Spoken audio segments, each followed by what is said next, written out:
రేపు అధిక శ్రావణ మాసంలో సోమవారం.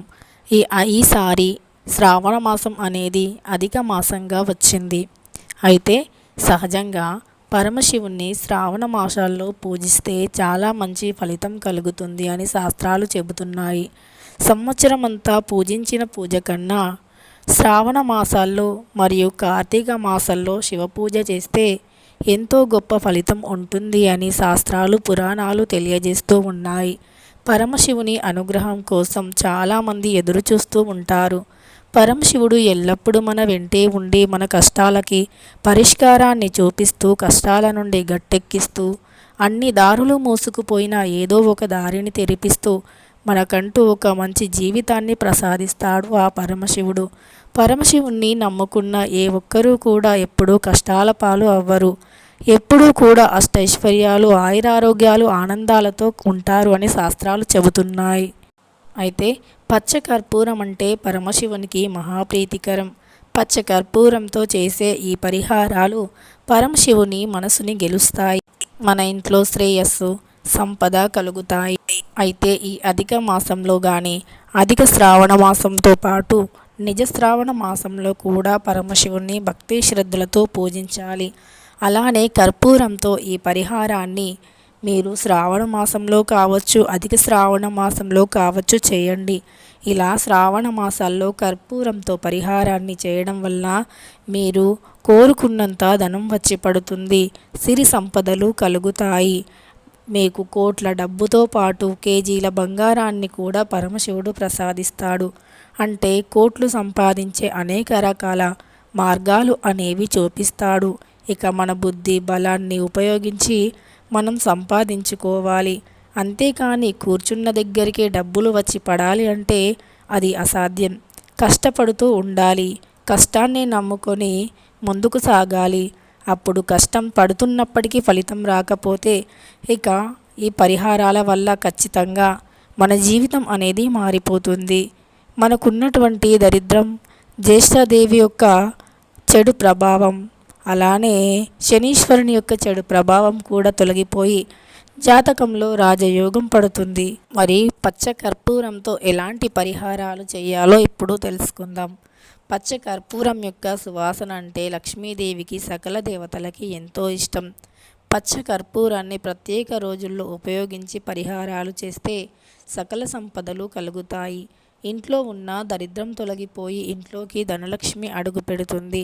అలానే ఇంట్లో భరించలేని ఆర్థిక కష్టాలు గనుక ఉంటే పచ్చ కర్పూరం బిళ్ళను తీసుకొని ఒక 2 లవంగాలను తీసుకొని ఇత్తడి ప్లేటు కానీ ఇత్తడి గిన్నెను కానీ తీసుకొని అందులో ఈ లవంగాలను వేసి పచ్చ కర్పూరంపై వెలిగించాలి. అంటే లవంగాలను కర్పూరంతో కాల్చాలి.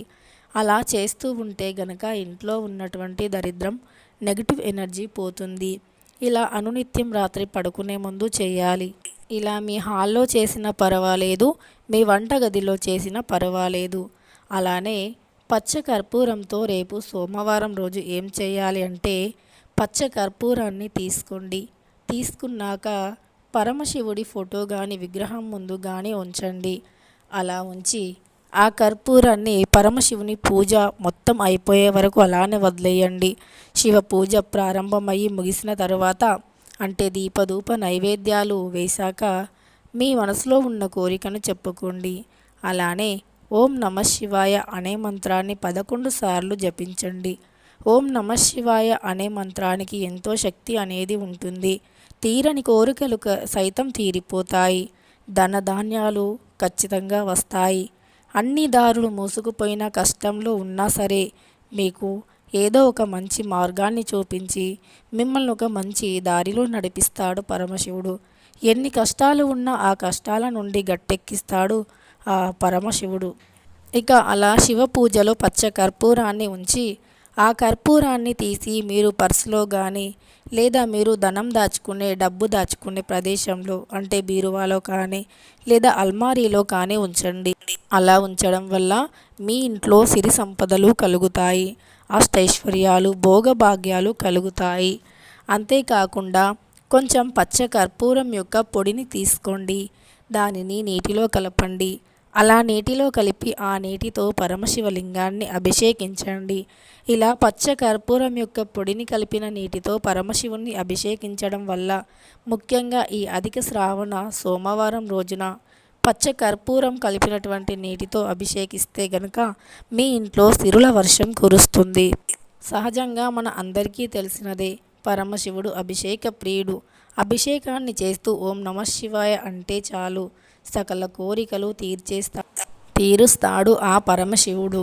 అయితే పచ్చ కర్పూరం నీటితో అభిషేకాన్ని చేసి ఓం నమః శివాయ అంటే చాలు మీ దరిద్రం అంతా తొలగిపోతుంది. ఇక మీరు కోరుకున్నంత డబ్బు బంగారం వస్తుంది. సంపాదించే అనేక రకాల మార్గాలు తెరుచుకుంటాయి. ఇక సంపాదించడానికి మంచి మంచి ఆలోచనలు కూడా కలుగుతాయి. అలానే పచ్చ కర్పూరాన్ని తీసుకొని ఒక గుప్పెడు బియ్యాన్ని తీసుకోండి. గుప్పెడు బియ్యంలో పచ్చ కర్పూరాన్ని కలపండి. అలా కలిపి ఆ బియ్యాన్ని మీ సింహద్వారానికి ఎడమవైపు ఉంచండి. అంటే సింహద్వారం లోపల ఎడమవైపు ఉంచండి. అలా ఉంచి దానిని ఒక రాత్రంతా అంటే సోమవారం అంతా అలానే వదిలేయండి. మరుసటి రోజు మంగళవారం నాడు అందులో ఉన్న కొన్ని బియ్యం గింజలను తీసుకొని మీరు ధనం దాచే ప్రదేశంలో కానీ, మీ పర్సులో కానీ, లేదా మీ జేబులో కానీ ఉంచుకోండి. అలా ఉంచుకోవడం వల్ల శ్రేయస్సు, సంపద, ఇంట్లో ఆనందం, కుటుంబ కలహాలు తొలగిపోయి, భార్యాభర్తల మధ్య గొడవలు తొలగిపోయి ప్రేమానురాగాలు వెల్లివిరుస్తాయి అని శాస్త్రాలు చెబుతున్నాయి. అలానే పచ్చ కర్పూరంతో రేపు సోమవారం రోజు సాయంత్రం 6 నుండి 7 మధ్యలో ఇలా చేయండి. ఏమిటి అంటే పచ్చ కర్పూరం బిళ్ళలు తీసుకోండి. వాటిని మీ సింహద్వారం బయట వైపు సంధ్యాదీపం సమయాల్లో వెలిగించండి. దానితో పాటు ఆవు నెయ్యి కానీ లేదా నెయ్యితో కానీ దీపాలను వెలిగించండి. అలా వెలిగించడం వల్ల మీ ఇంట్లో సిరి సంపదలు కుప్పలు కుప్పలుగా వచ్చి పడతాయి అని శాస్త్రాలు చెబుతున్నాయి. ధనలక్ష్మీదేవి కటాక్షం కలుగుతుంది. పరమశివుని అనుగ్రహంతో లక్ష్మీదేవి కటాక్షం కలుగుతుంది అని శాస్త్రాలు చెబుతున్నాయి. అలానే ఈ అధిక సోమవారాల్లో అంటే అధిక శ్రావణ సోమవారాల్లో శివ పూజ అయినప్పుడు మనం హారతి ఇస్తుంటాం కదా, అంటే పూజ సమయంలో హారతిని ఇస్తూ ఉంటాం కదా. అలా హారతిని ఇచ్చే సమయంలో కర్పూర హారతిని ఇవ్వడం మర్చిపోవద్దు. ఇలా అధిక శ్రావణ మాసంలో కానీ, నిజ శ్రావణ మాసంలో కానీ ప్రతి సోమవారం రోజు కూడా కర్పూరంతో హారతినిస్తూ ఉండండి. ఇలా ఇవ్వడం పరమశివుని ఎంతో సంతోషపరుస్తుంది. ఇక పరమశివుడు వరాల వర్షాన్ని కురిపిస్తాడు. సిరి సంపదలను మీ ఇంట్లోకి వచ్చే విధంగా చేస్తాడు. పరమశివుని అనుగ్రహంతో ఏ రోజు కూడా ధనానికి లోటు రాదు. ఆరోగ్య స్థితిగతులు బాగుంటాయి. ధనపరంగా బాగా కలిసి వస్తుంది. చేతిలో రూపాయి లేకపోయినా సరే కోట్లు కోట్లు సంపాదించే మార్గాలు కనిపిస్తాయి. ఇక ఆ పరమశివునిపై భారాన్ని, నమ్మకాన్ని ఉంచి కర్పూరంతో శ్రావణ మాసంలో ఇలా చేయండి. ఖచ్చితంగా మీ దశ అనేది తిరిగిపోతుంది.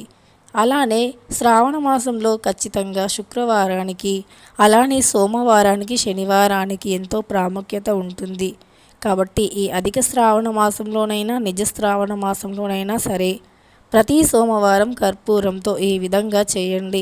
కర్పూరంతో చేసే ప్రతి పూజ పరిహారానికి ఎంతో మంచి ఫలితం అనేది లభిస్తుంది. కర్పూరం ఆరోగ్యానికి కూడా ఎంతో మేలు చేస్తుంది. ఇది శాస్త్రపరంగానే కాకుండా సైన్స్ పరంగా కూడా నిరూపించబడినది. వీడియో నచ్చితే లైక్ చేయడం మర్చిపోవద్దు.